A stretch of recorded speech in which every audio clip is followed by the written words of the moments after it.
Power Breakfast is brought to you by Via Rail Canada. See what a pleasure business travel can be. Via Rail, a more human way to travel.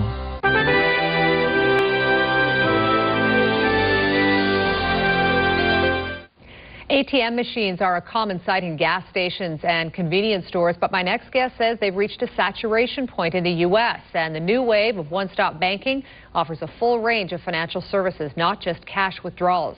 Here to tell us how his company is cashing in on that is Shahbazi. He's the CEO of TIO Networks, and he joins us from Vancouver. Good morning. Good morning. What is the difference between your banking machines and an ATM?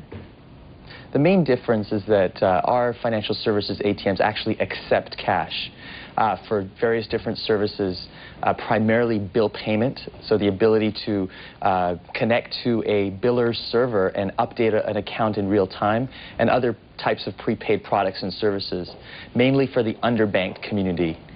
So your main clients include companies like ExxonMobil, Circle K, Speedway. Why are they finding a need to put your product in their stores?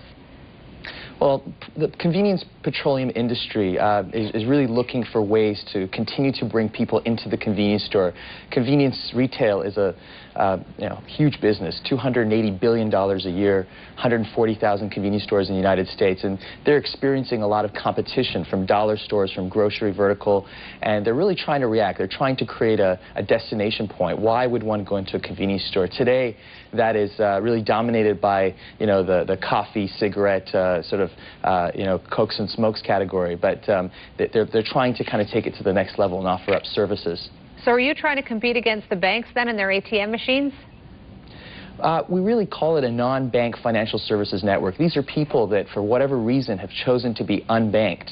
And because of the changing demographics in the United States, that's actually a growing industry. They have to pay their utility bills and conduct financial services just like everybody else, but they also need tools, and we're giving them those real-time tools with 24/7 availability at convenience stores through these machines. Now, you say that there is quite a difference in the banking industry in the U.S. and Canada when it comes to the way that people do their banking. How is that?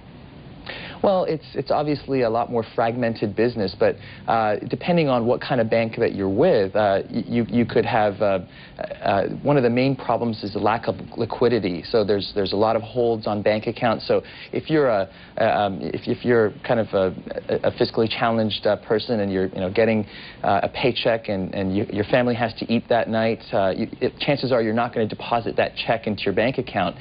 You're going to go to a check casher and pay the 2-3% to get liquidity for your cash and then pay your bills and buy food. There's the needs of the unbanked and underbanked demographic is really not being met by the main financial institutions. So they're of course going into check cashing locations and payday loan shops, and convenience retail wants a piece of that business. That's why you see companies like ExxonMobil really come out aggressively and say they want that customer, because they're finding that they're already serving that customer and they want to keep them in and essentially upsell them with more services. Well, the internet is becoming so much more a popular place for people to do their banking, paying their bills online and doing those kinds of things. Has that not been an impact for your business? The internet has helped us just from the standpoint of being able to connect to all these different servers of these various different service providers like Singular, Quest, Cox Communications. From a consumer viewpoint, if you're banked, you can absolutely take advantage of things like electronic bill payment. But we have 300,000 people a month that are visiting our locations and essentially putting cash into our machines. Are there that many people that are unbanked in the U.S.? Absolutely. The Federal Reserve estimates 15 to 20% of the population does not have a bank account. What we found in our studies and the research that we've conducted is that's probably a little higher, and there's an incremental 15 to 20% that actually do have a bank account but don't use it. So the underbanked community is quite large. It's about 1.5 billion walk-in bill payments a year in the United States today. You mentioned ExxonMobil. It is just undergoing a big expansion in this area. What kind of impact will you notice to your bottom line then because of that? How are you going to cash in on that?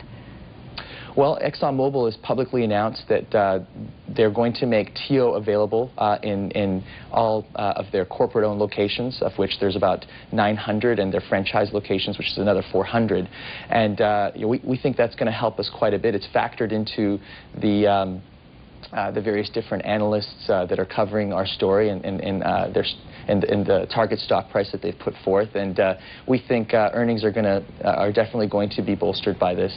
Now, you just recently entered into a partnership with Tranax Technologies to launch a joint hybrid ATM machine. Tell me a little bit about that.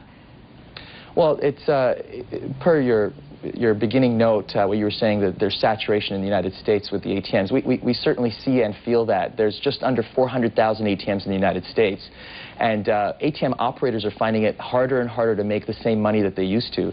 So manufacturers like Tranax, who was really tied for first place last year in the off-premise banking market for ATMs, has introduced a cash-accepting ATM that's partially with partial design contributions from TIO Networks for the purposes of adding new revenue streams to the ATM operator's business model.